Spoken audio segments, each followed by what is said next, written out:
وعلى آل محمد كما صليت على إبراهيم وعلى آل إبراهيم إنك حميد مجيد. اللهم بارك على محمد وعلى آل محمد كما باركت على إبراهيم وعلى آل إبراهيم إنك حميد مجيد. بسم اللہ الرحمن الرحیم. حج 9 ہجری میں فرض ہوا. نماز و زکوٰۃ اور روزہ کی طرح حج بھی اسلام کا ایک رکن ہے. اس کا فرض ہونا قطعی اور یقینی ہے. جو اس کی فرضیت کا انکار کرے وہ کافر ہے. جو اس کے فرض ہونے کا انکار کرے وہ کافر ہے اور اس کی ادائیگی میں تاخیر کرنے والا یعنی دیر کرنے والا گناہگار ہے اور اس کا ترک کرنے والا فاسق اور عذاب جہنم کا حقدار ہے.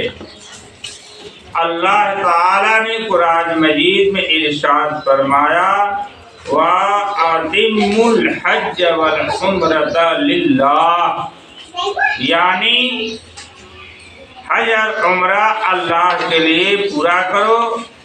حدیثوں میں حج و عمرہ کے فضائل اور اجر و ثواب کے بارے میں بڑی بصارتیں آئی ہیں، مگر حج اور عمرہ صرف ایک ہی بار فرض ہے. ایک حدیث میں رسول اللہ صلی اللہ علیہ وسلم نے ارشاد فرمایا کہ جس نے حج کیا اور حج کے درمیان رفث یعنی فحش کلام اور فسق گناہ کی بات نہ کیا تو وہ اس طرح گناہوں سے پاک و صاف ہو کر لوٹا جیسے اس دن کی اپنی ماں کے پیٹ سے پیدا ہوا تھا. بحوالہ بخاری و مسلم و مشکوٰۃ شریف جلد اول صفحہ نمبر 221. حج و عمرہ محتاجی اور گناہوں کو اس طرح دور کرتے ہیں جیسے بھٹی لوہے اور چاندی سونے کی میل کو دور کرتی ہے، اور حج مبرور کا ثواب جنتی ہے. علمی و مشکوٰۃ جلد اول صفحہ نمبر 222.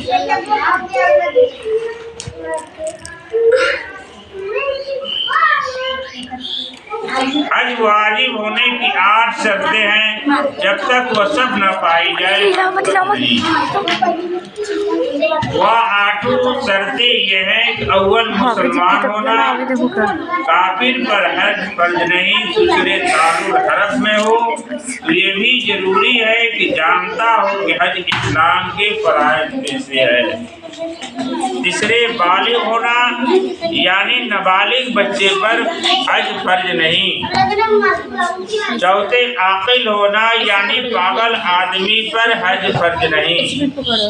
پانچویں آزاد ہونا یعنی لونڈی غلام پر حج فرض نہیں.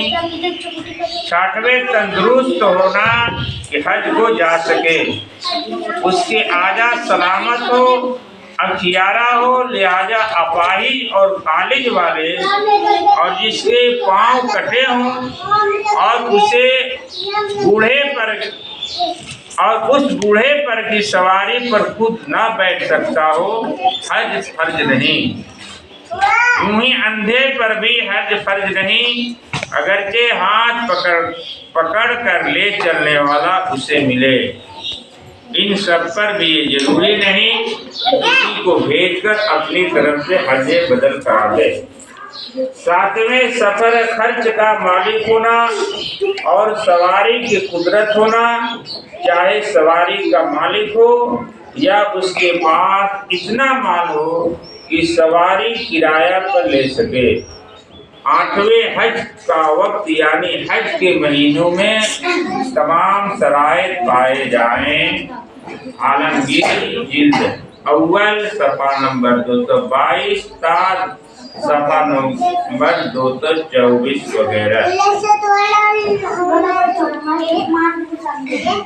یہاں تک کہ تو وجوب کی شرائط کا بیان تھا، اب شرائط حج کو جانا ضروری ہے۔ اب شرائط ادا کا بیان ہوتا ہے کہ یہ شرطیں اگر پا لی جائے تو خود حج کو جانا ضروری ہے، اور اگر یہ سب شرطیں نہ پائی جائے تو خود حج کو جانا ضروری نہیں بلکہ دوسرے سے حج کرا سکتا ہے یا وصیت کر جائے، مگر اس میں بھی یہ ضروری ہے کہ حج کرانے کے بعد آخر عمر تک خود قادر نہ ہو، ورنہ خود بھی حج کرنا ضروری ہوگا۔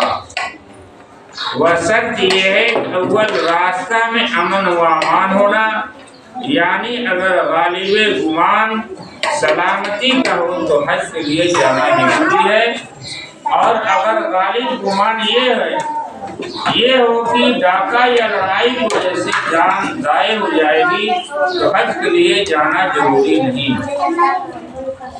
عورت کو مکہ مکرمہ تک جانے میں 3 دن یا زیادہ کا راستہ ہو تو اس کے ہمراہ شوہر یا محرم کا ہونا شرط ہے، خواہ وہ عورت جوان ہو یا بوڑھا، اور اگر 3 دن سے کم کا راستہ ہو تو عورت بغیر شوہر اور محرم کے بھی جا سکتی ہے۔ محرم سے مراد وہ مرد ہے جس سے ہمیشہ کے لیے اس عورت کا نکاح حرام ہو، چاہے نسب کی وجہ سے حرام ہو، جیسے بیٹا، باپ، بھائی، چاہے دودھ کے رشتہ سے حرام ہو، جیسے رضائی بھائی، رضائی باپ، رضائی بیٹا وغیرہ، یا سسرال کے رشتہ سے نکاح حرام ہو، جیسے خسر یعنی سسر یا شوہر کا بیٹا۔